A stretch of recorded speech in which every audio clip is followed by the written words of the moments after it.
Olá, eu sou o professor Xavier, esse aqui é o meu canal Teodidatas e neste vídeo eu vou apresentar aquilo que Ken Wilson chama de os 5 pontos da patrística. E na verdade, esse vídeo então é uma introdução a esse livro do Ken Wilson, The Foundation of Augustinian Calvinism. Mas essa introdução a esse livro do Wilson, já vou falar um pouquinho mais sobre o livro, né, sobre o trabalho do Ken Wilson. Essa introdução vai ser uma introdução bem simples, focada nesses 5 pontos da patrística, tá bom? Vou começar com um exordium, uma citação do próprio Wilson aqui. O Deus soberano do cristianismo graciosamente oferece salvação igualmente a todos, não criando algumas pessoas para o propósito de condená-las eternamente para a sua glória. Essa frase, afirmada pelo Wilson no livro, ela resume aquilo que ele chama de soteriologia tradicional, ou teologia cristã tradicional, compreensão cristã tradicional, até Agostinho. Essa como que resume a compreensão soteriológica, a compreensão a respeito da salvação que vigorou na era patrística até Agostinho. O Wilson afirma que essa é a compreensão que vem dos apóstolos, do próprio Cristo, dos apóstolos, e que é consolidada durante a patrística. Claro que a gente vai ter que entender o que aconteceu com Agostinho. Esse é um outro ponto. Mas é importante começar com essa afirmação para nós entendermos qual é o argumento, como que o Ken Wilson constrói a linha de argumentação do seu livro. Tá? Quem é Ken Wilson, melhor dizendo, né? Ken Wilson é PhD em Oxford. A pesquisa dele de doutorado em Oxford foi sobre essa questão da predestinação na patrística e da predestinação em Agostinho. Mais precisamente, né, como que se dá a guinada teológica de Agostinho. Tá? Para chegar à sua conclusão, né, o trabalho de pesquisa do Ken Wilson foi estruturado da seguinte maneira. Ele leu todas as obras de Agostinho em ordem cronológica. Tá? Então ele fez a leitura de todas as obras de Agostinho em ordem cronológica e com isso ele pôde identificar onde o Agostinho estava afinado com a soteriologia tradicional e onde o Agostinho fez essa guinada, né, de volta à sua formação filosófica pregressa. Eu já vou explicar isso um pouquinho melhor. Mas o título do vídeo, né, antes de ser uma introdução ao livro do Wilson, The Foundation of Augustinian Calvinism, o título do vídeo é Os 5 Pontos da Patrística, porque esse é um insight que o Wilson tem. Imagino que essa ideia seja dele, também não sei se essa ideia não é de outra pessoa, pelo menos ele não menciona isso. No final do livro, lá no final do livro, ele resume essa teologia tradicional, essa soteriologia tradicional, essa teologia tradicional a respeito da salvação, em 5 pontos. Obviamente ele está se baseando aí nos 5 pontos do calvinismo, nos 5 pontos do arminianismo, e ele apresenta esses 5 pontos da patrística. Claro que esses 5 pontos não foram resumidos pelos pais da igreja, né? Assim como, por exemplo, os 5 pontos do calvinismo foram resumidos no Sínodo de Dort. Mas ele apresenta os 5 pontos do calvinismo, os 5 pontos do calvinismo, não, desculpa, os 5 pontos da patrística.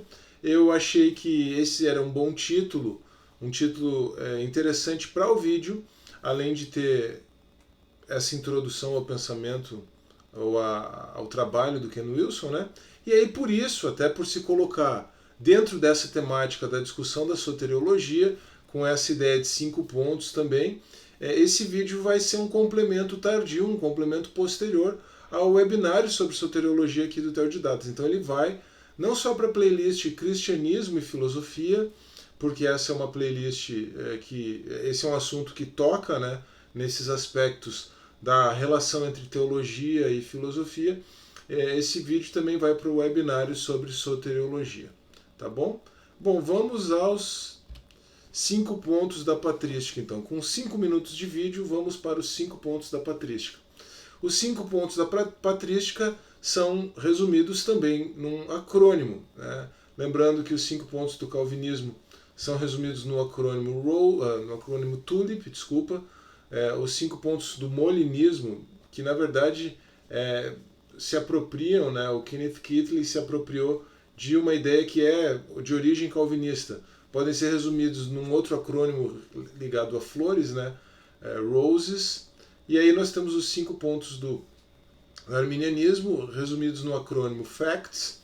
Aqui, os 5 pontos da patrística vão ser resumidos nesse acrônimo GRACE. Eu vou ler cada um dos pontos em inglês, depois vou apresentar a tradução literal, ou mais próximo do literal, para o português de cada ponto, e aí vou fazer uma breve explicação à luz do argumento do Wilson no livro, e por fim nós vamos considerar o que aconteceu com Agostinho, né? Esse é um ponto importante, esse é o ponto central do livro, na verdade. Entender esse percurso teológico de Agostinho, entender qual era a soteriologia tradicional na patrística e entender o percurso soteriológico de Agostinho. Eu estou começando com o final do livro, né? Esses 5 pontos da patrística, o Wilson apresenta lá no final do livro para resumir como a patrística compreendia a salvação até Agostinho. Tá? Então, Grace, primeiro ponto, né, começando com G, God offers salvation equally. Segundo ponto, R, Residual Free Choice Response. Terceiro ponto, começando com A, Atonement Universally. Quarto ponto, começando com C, Conditional Election Based on Foreknowledge. O quinto ponto, começando com E, Eternal Life for Those Who Respond in Faith. E aí nós temos a tradução. Ponto 1, Deus oferece salvação igualmente. Ponto 2, resposta pela livre escolha residual. Ponto 3, expiação universal. Ponto 4, eleição condicional baseada na presciência. Ponto 5, vida eterna para aqueles que respondem em fé. Alguém dirá que esses 5 pontos da patrística não são nada diferentes dos 5 pontos do arminianismo. Mas você tem que entender que o arminianismo se constrói já contra a ideia de irresistibilidade da graça, que é uma ideia tipicamente calvinista, né? Contra a ideia de servidão da vontade, que é uma ideia tipicamente do Lutero, né?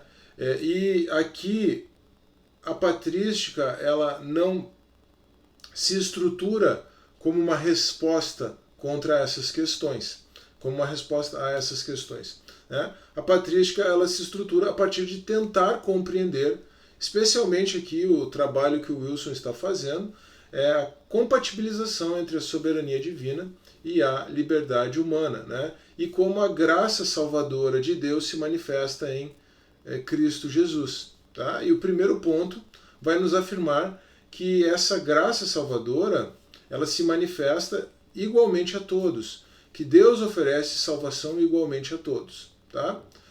A questão, então, está na resposta pela livre escolha residual. O segundo ponto aqui do R. Esse aqui é um ponto fundamental do livro. Tá? Eu confesso que eu mesmo fiquei bastante impressionado quando cheguei nesse ponto, tá? Porque isso aqui toca com a discussão do livre-arbítrio humano, da ausência do livre-arbítrio, né? Ou da presença do livre-arbítrio e como compatibilizar o livre-arbítrio com o pecado, com a depravação total do gênero humano, ou com a depravação radical, se você preferir. E o Ken Wilson demonstra que na patrística havia a ideia de que os seres humanos tinham sim sido foram afetados, quer dizer, pelo pecado, a liberdade, o livre-arbítrio humano foi afetado pelo pecado, se tornou enferma, né? Sem condições sozinho, o ser humano sem condições sozinho de salvar-se a si mesmo, por conta dessa deterioração do seu livre-arbítrio. Então tudo isso é a teologia cristã tradicional. Mas, apesar de ter o seu livre-arbítrio afetado pelo pecado e, apesar de terem herdado a morte como consequência do pecado de Adão, aí esse é um ponto fundamental. A morte física, foi esse ponto aqui que eu fiquei assim bem... A morte física foi herdada como consequência do pecado de Adão por todos os seres humanos. Mas o ser humano, ele herda, além de herdar a morte física, ele herda o pecado, né? Ele herda o pecado original, mas ele não herda de Adão, essa é a compreensão patrística tradicional que o Ken Wilson procura recuperar. O ser humano não herda de Adão a culpa pelo pecado. A culpa pelo pecado é de cada ser humano pelos pecados que ele mesmo pratica. Isso aqui é interessantíssimo, porque se você não assume a premissa de que os seres humanos já nascem com a culpa pelo pecado herdada, você consegue resolver alguns problemas de maneira mais simples, como inclusive a questão das crianças que morrem sem poder desenvolver aí, né, um relacionamento com Deus. Você escapa uma necessidade que foi afirmada e construída de forma muito forte pelo Agostinho. Você escapa da necessidade de batismo das crianças, de infantes, né, de bebês, para que eles sejam livres da culpa pelo pecado, e você escapa do problema mais sério ainda, né? Se o batismo de crianças é necessário para que eles sejam livres da culpa do pecado, o que dizer de crianças que morreram antes de serem batizadas, pensando em filhos de cristãos mesmo, né? Então, todos esses pontos são trabalhados pelo Ken Wilson no livro, e debaixo desse tópico aqui, da resposta pela livre escolha residual, é que eles se colocam para a discussão. Mas a questão é que existe uma livre escolha residual, tá? O ser humano é responsável por essa livre escolha residual, mesmo que o livre-arbítrio tenha sido afetado pela queda, e ele de fato foi. Isso é ponto pacífico na ortodoxia cristã. O problema vai ser o que o Pelágio e os seus seguidores vão afirmar, né? Mas mesmo que o livre-arbítrio tenha sido afetado pelo pecado original, o ser humano tem responsabilidade pelos seus atos e incumbe ao ser humano responder. Tá? O ser humano é habilitado por Deus, ou ele tem essa capacidade, melhor dizendo, de responder. Ele não precisa, na perspectiva soteriológica, da patrística, na perspectiva tradicional, ele não precisa que a fé seja infundida pelo Espírito no seu interior. Tá? O Ken Wilson afirma que a ideia de infusão da fé pelo Espírito no interior do ser humano, o que está ligado à ideia de graça irresistível depois no calvinismo, né? Essa ideia de infusão da fé no interior, ela é uma ideia tipicamente maniqueísta, tá? Que o Agostinho retoma na sua teologia. Então esse é um ponto também bem significativo nessa discussão toda. Tá? Não significa que o homem seja habilitado a crer por si só. Significa que o homem tem a capacidade para crer. E ao ter contato com a graça de Deus, com a graça preveniente de Deus, com a graça de Deus manifestada em Cristo, então o homem pode despertar. Mas não significa uma infusão da fé, um despertamento promovido unilateralmente pelo próprio Deus, tá? Na perspectiva da patrística tradicional. E aí, então, consequentemente, né, esse é um ponto a respeito dos quais calvinistas e arminianos realmente se batem, e aqui o pêndulo, a balança pende para o lado do arminianismo, você pode perceber, né? Atonement universally, quer dizer, expiação universal, expiação universalmente. Eu não traduzi com um advérbio porque fica estranho em português. Cristo morreu, o sacrifício de Cristo é suficiente para todos, mas ele se torna eficaz apenas para aqueles que creem, né? Aí você vai ter o quarto ponto, eleição condicional baseada na presciência de Deus. E aqui você já tem uma antessala para o molinismo, vamos dizer assim, né? Eu vou falar sobre isso depois, tá? Então, o que o Ken Wilson afirma é que na patrística toda a ideia de predestinação, toda a ideia de eleição, ela é fundamentada na presciência de Deus, na presciência que Deus tem das escolhas livres feitas pelos seres humanos. Tá? E aí, claro, esse último ponto ele está relacionado com a perseverança dos santos, ele está relacionado com a segurança em Cristo. Né? Claro que a perseverança dos santos pressupondo um sinergismo, né, e não pressupondo uma infalibilidade da graça, no sentido de que ela vai conduzir a pessoa até o final de maneira determinística, de maneira unilateral, né? Mas a vida eterna para aqueles que respondem em fé. Você precisa responder em fé à compreensão da obra de Deus em Cristo, e você precisa perseverar buscando, claro, colocar a sua vida em Deus, buscando deixar que Deus agora manifeste a vida dele em você. Né? Tudo isso não significa de maneira nenhuma que o homem possa se salvar por si mesmo, que o ser humano possa se salvar por si mesmo. Tá bem? Essa então é a compreensão soteriológica tradicional da patrística, segundo o Ken Wilson. Eu quero deixar claro que eu estou expondo o ponto de vista do autor aqui. Tá? O que houve então com Agostinho? Então, aqui é que todo esse trabalho de pesquisa do Wilson, né, lendo as obras do Agostinho em ordem cronológica, vai se fazer relevante. O Agostinho, a gente conhece muito bem a história dele, né, pré-conversão, enfatiza-se muito a história de devassidão moral do Agostinho antes da conversão. Ele inclusive trata disso nas suas Confissões, né, uma obra clássica do cristianismo, mas muitas vezes se esquece a estrutura filosófica do Agostinho. As pessoas tendem a enfatizar a estrutura moral do Agostinho pré-conversão, né, e acabam esquecendo a estrutura filosófica do Agostinho. Antes da conversão, o Agostinho era um adepto desse pacote completo aqui. Tá? Neoplatonismo, que era realmente o sistema filosófico predominante na cultura greco-romana na época. Né? O aristotelismo tinha sido deixado de lado realmente. Né?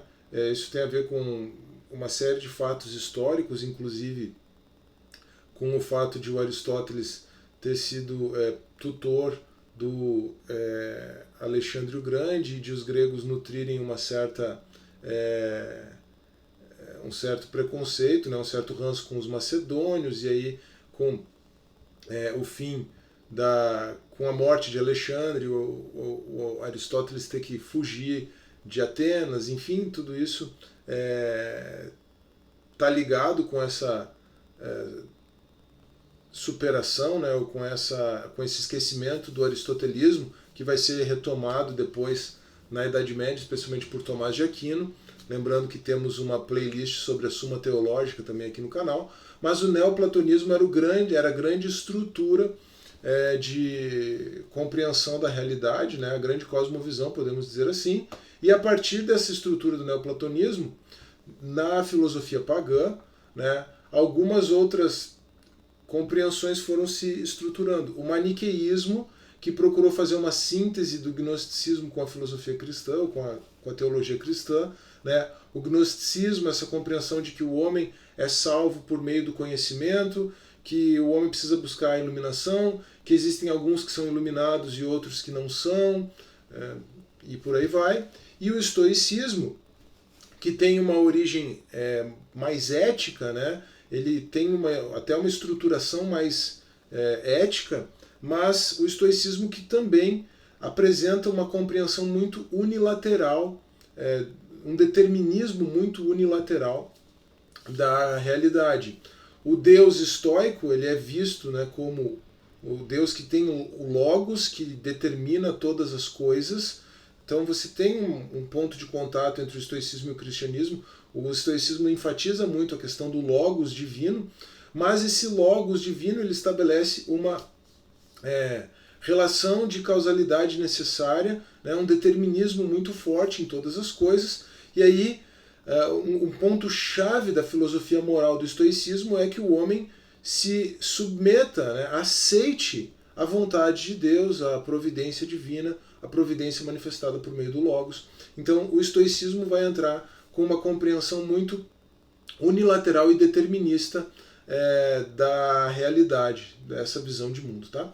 Esse era o quadro da filosofia do Agostinho antes da sua conversão. Tá?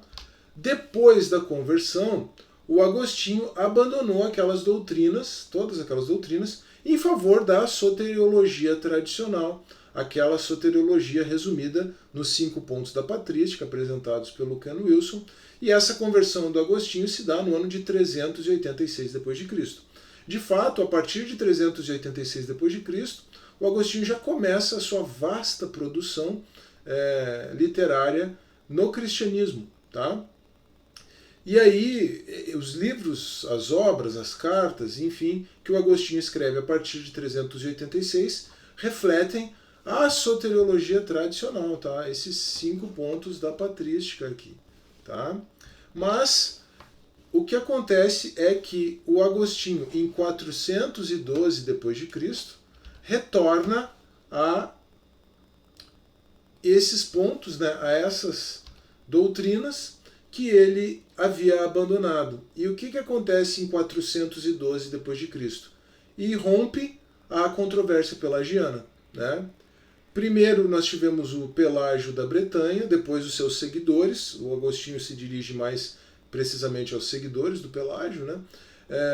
Mas as ideias do Pelágio é que o homem seria capaz de salvar-se por si mesmo, de salvar-se sozinho, sem a necessidade da graça de Deus. Tá? Cristo passa a ser visto assim apenas como um modelo, né, e não como um salvador suficiente e necessário. Tá? E aí, então, em razão dessa controvérsia que enfatiza demais a liberdade humana, né, que coloca não é que enfatiza demais, que coloca sobre a liberdade humana um peso, uma carga que ela não é capaz de carregar, né, o Agostinho, como forma de responder a essa doutrina dos seguidores de Pelágio, ele retorna, então, àquelas doutrinas, né, o platonismo, o neoplatonismo, desculpa, o maniqueísmo, o gnosticismo e o estoicismo, e abraça uma espécie de predestinação determinista que culmina numa ideia maniqueísta de irresistibilidade da graça. Tá? Então, essa é a afirmação do Ken Wilson. Tá? Essa é a análise que o Ken Wilson faz, e como eu falei, ele leu, ele estudou as obras do Agostinho em ordem cronológica. Tá? E esse livro, o The Foundation of Augustinian Calvinism, ele é apenas um extrato da tese de doutorado do Wilson em Oxford. Tá? Eu vou deixar o link para o e-book também aqui na descrição. Eu li o e-book no Kindle, eu vou deixar o link, na verdade é para a página do livro na Amazon, né? Você pode comprar o livro físico, você pode comprar o e-book se você tiver interesse, tá? Vou lembrar que toda a tese aqui, eu estou aqui reproduzindo, eu não coloquei, eu acho até agora, nenhum tom de posicionamento pessoal aqui, eu estou apenas reproduzindo o argumento, a argumentação desenvolvida pelo Ken Wilson no seu livro, tá bom? E aí, trabalhando esse percurso do Agostinho de 386 a 412 d.C., o Wilson lida com 2 anomalias pré-412. Ele chama de anomalias por quê? Porque são 2 escritos, apenas 2, dentro de um vasto conjunto de escritos. Né? Você vê que tem aí uns 25 anos, mais ou menos, de produção literária, né? Em que, nesses 2 escritos, então, o Agostinho afirma uma lógica, uma compreensão da realidade bastante típica daqueles pontos que ele vai assumir, né, daquela lógica que ele vai assumir após 412 d.C.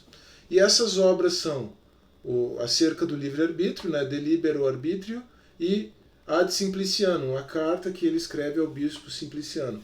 De Libero Arbitrio, de 395, e Ad Simplicianum, de 396 a 7.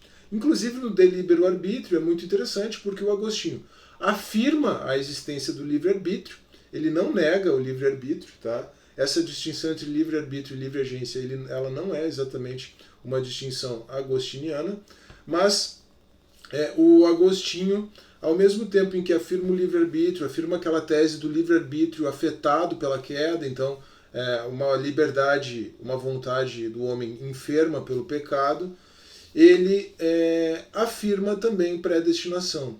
Essa parte na qual ele afirma predestinação é que é uma parte que se afirma, né, que o Ken Wilson afirma, que teria sido reeditada posteriormente. A mesma coisa acontecendo com essa afirmação na carta ao bispo Simpliciano de pontos, né, que são tipicamente deterministas, né, que enfatizam essa pré-determinação unilateral, que enfatizam isso que, numa linguagem mais contemporânea, pode ser chamado de irresistibilidade da graça, etc. Tá? E aí o Wilson ele faz uma análise detalhada, inclusive uma análise de estrutura interna desses escritos, para afirmar a tese de que esses dois escritos teriam sido reeditados posteriormente. Então eles foram escritos em 395, 396 e 7, mas eles teriam sido reeditados após 412 d.C., reeditados pelo próprio Agostinho, e o acesso que nós temos às obras de Agostinho se deu a partir da biblioteca pessoal do próprio Agostinho. Tá? Então isso explica por que não se teriam obras dessas duas cópias, enfim, né, porque não existe uma questão de crítica textual em cima dessas duas obras aqui, permanecendo algum manuscrito com essa versão não editada. Tá? Essa é a tese do Ken Wilson, tá bom? É a tese dele. Conclusão. Bom, eu não apresentei nenhuma perspectiva pessoal aqui, né? O que eu posso afirmar, a minha compreensão pessoal, é que a soberania divina e a liberdade humana são duas verdades igualmente bíblicas, tá? Que Deus é soberano, que Deus é providente, que Deus é onipotente, que Deus é onisciente, todas essas coisas estão afirmadas na Bíblia. Mas também a liberdade humana e a responsabilidade dos seres humanos pelos seus atos estão afirmadas na Bíblia. Tá? Ora a Bíblia enfatiza uma coisa, ora a Bíblia enfatiza outra, mas essas duas verdades elas são encontradas nas Escrituras. Tá? Aqui sim é uma percepção minha a partir de tudo que o Wilson trabalha, né? Com os recursos intelectuais disponíveis à época, né? A teologia da patrística procurava conciliar ambas as verdades. Tá? Então, o Grace, ali, os 5 pontos da patrística, é um resumo que o Wilson faz de como os pais da igreja, até Agostinho, procuraram conciliar essas duas verdades da soberania divina e da liberdade humana. Como os escritos do Aristóteles haviam sido relegados ao esquecimento, a patrística, os pais da igreja, não conheciam, por exemplo, lógica modal, não lidavam com lógica modal.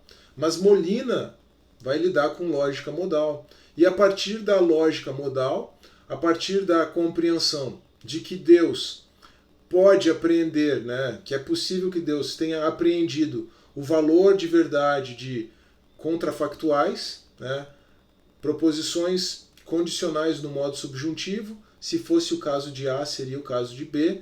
Então o Molina constrói a sua ideia do conhecimento médio de contrafactuais, pré-volicional. Né? E então futuros contingentes condicionais sendo conhecidos por Deus de maneira certa no seu conhecimento médio pré-volicional, antes dos seus decretos de criação. Tá? Então a patrística apresentou uma solução, até Agostinho, né? Uma solução para compatibilizar liberdade humana e soberania divina de acordo com os recursos disponíveis à época.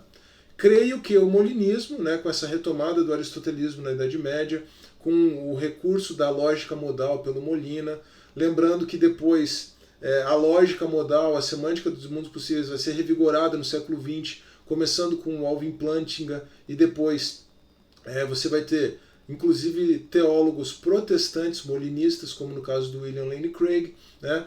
A minha percepção é que o molinismo pode apresentar uma leitura mais refinada para essa compatibilização. O molinismo trabalha com recursos teóricos mais adequados, né, mais sofisticados para essa tentativa de compatibilizar liberdade humana e soberania divina, estou colocando na ordem mais adequada hierarquicamente, né, soberania divina e liberdade humana. Tá? O fato é que, embora a patrística tivesse utilizado esses recursos, né, que ela tinha à época, os recursos intelectuais disponíveis, o fato é que o Agostinho pendeu demais a balança para o lado da soberania divina em razão de uma combinação explosiva. Né? A filosofia pregressa dele, né, o platonismo, o maniqueísmo, o gnosticismo, o estoicismo, a filosofia pregressa e a necessidade de responder à heresia dos seguidores de Pelágio. Então, a forma de responder àquela heresia, que era uma heresia muito drástica, né, e também muito equivocada, o pelagianismo, a forma de responder a essa heresia muito drástica foi construindo uma argumentação muito drástica a partir da estrutura de pensamento, a partir da cosmovisão que o Agostinho tinha antes da sua conversão ao cristianismo, a qual ele teria, segundo Ken Wilson, retomado. Tá? Essas são as conclusões. Já nas conclusões um tom um pouquinho mais pessoal, mas eu procurei ser o mais isento, o mais imparcial possível aqui nessa consideração. Tá? Na descrição eu vou deixar o link para o livro, na Amazon, o livro do Ken Wilson. Lembrando que esse livro é apenas uma suma, um extrato da sua tese de doutorado, que é muito mais amplo. Inclusive ela também tem a venda, se eu não me engano. Tá? Mas aí já é um investimento também de dinheiro e de tempo mais considerável, né? De dinheiro para adquirir e de tempo para ler toda a tese de doutorado dele. Vou deixar na descrição do vídeo também o link para a playlist Cristianismo e Filosofia, o link para a playlist do webinário sobre soteriologia, esse vídeo também vai para lá, o link para a playlist sobre o molinismo aqui do canal também, tá bom? Eu espero que você tenha gostado desse vídeo. Não se esqueça, por favor, de deixar o seu like se você gostou, de se inscrever no canal caso você não seja inscrito, de compartilhar esse vídeo e de deixar o seu comentário. Isso também é sempre muito importante em todos os vídeos aqui do canal. Um forte abraço, que Deus abençoe e até a próxima.